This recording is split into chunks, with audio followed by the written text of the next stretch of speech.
Hey yo, what's up? Alex here from MetaMind Music, and in this video we're going to go ahead and continue our adventure in the world of the almighty EQ. And more specifically, I'm going to show you the various features and techniques that are available to you when you use these types of devices. And once you have a good grip on these different parameters and tools you can use, you'll be able to use any EQ that you come across in your musical adventures. So let's go ahead and dive in. Once again, I'll be using some white noise because it reproduces all the frequencies on the frequency spectrum, and you'll be better able to hear and see the adjustments as we go through them. So to start, let's go ahead and jump into the world of the filter, which is definitely a form of EQ equalization. And what a filter does effectively is eliminates certain frequencies and allows certain frequencies to remain. And the one that I'm adjusting right now, as you can see, is what is called a low pass filter. And what this does is it effectively eliminates frequencies above a certain threshold, right? And it allows the low frequencies to pass. So if I go ahead and play the white noise and move this, you'll see that as I move the filter, it will remove the high frequencies as I go down. Right? So with this, I'm filtering almost everything except for the super low frequencies. And as I bring it back up, you'll see those high frequencies come back. So that is what is called a low pass filter. And it's typically, you'll see the letters LPF or LF, which stand for that. The opposite of this is a high pass filter, which does the opposite. It eliminates the low frequencies and allows the high frequencies to pass through it. So this is just the opposite, and you can hear it. Right, so now I'm filtering all the low frequencies, and all you hear is the super high end. And then as I bring it back down, now all the frequencies are back. Beyond this is kind of a bell curve shape, which is both a high pass and low pass filter, but allowing just the middle range to come through. And you can adjust this range. I'll give you a sample of what that sounds like.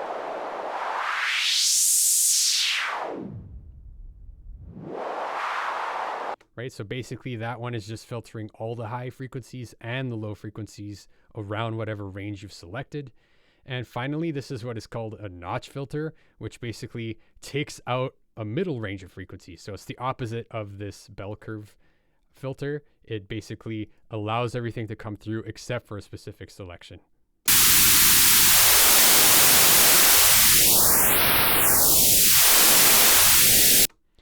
All right, so those are the various types of filters that you'll see in an EQ.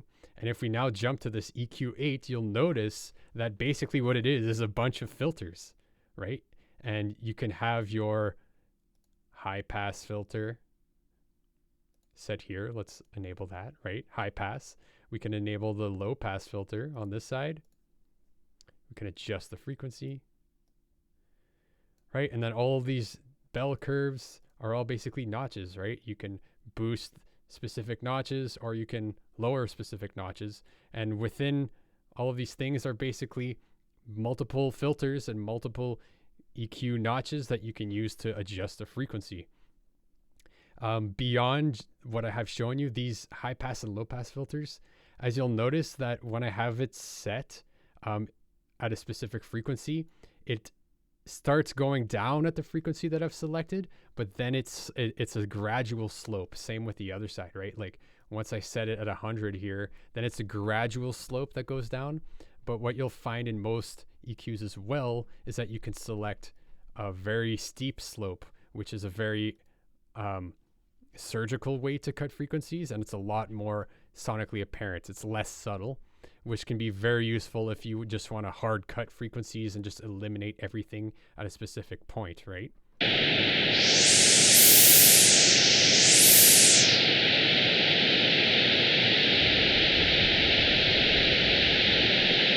Right, so you can hear that it's a lot more steep of a cut. Another way to adjust the EQ is with what is called a shelf. So basically what a shelf does is it boosts or removes all the frequencies above or below a certain point.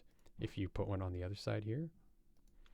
And basically what it does is as you set a frequency, it will boost all the low frequencies below that frequency or remove all the frequencies below. Same with boosting the ones above or below with a high shelf or a low shelf. And this is used for if you want, for example, to enhance the high end of your cymbals, or you want to add a little bit of high end to your vocals, or take away a little high end on your vocals. This is a great way to adjust it so that it's kind of a more subtle and holistic way to adjust it, as opposed to just taking a notch curve and boosting or cutting.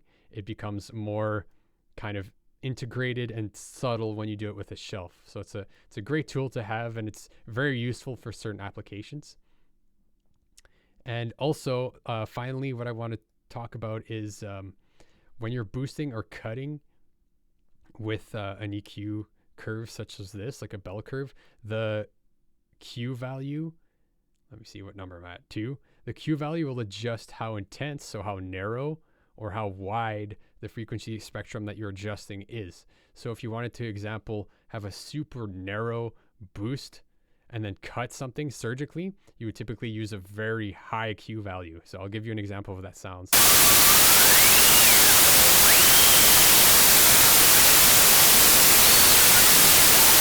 Right? It almost creates a pitch because of how surgical it is, right? And if you want to make an adjustment that was, I guess, more subtle, right, and adjust many of the neighboring frequencies at the same time, then you really want a low Q value, right? And that's how you can have a lot of variation with how you can adjust the EQ with those controls. And the way that these are typically used is how you'll train your ear to remove and add what's missing in terms of frequency. So you can really practice with white noise. And as I move it around, you'll notice that the different ranges in the frequency spectrum actually sound different. And the more you can train your ear to recognize those frequencies, the better able you'll be to use these tools effectively.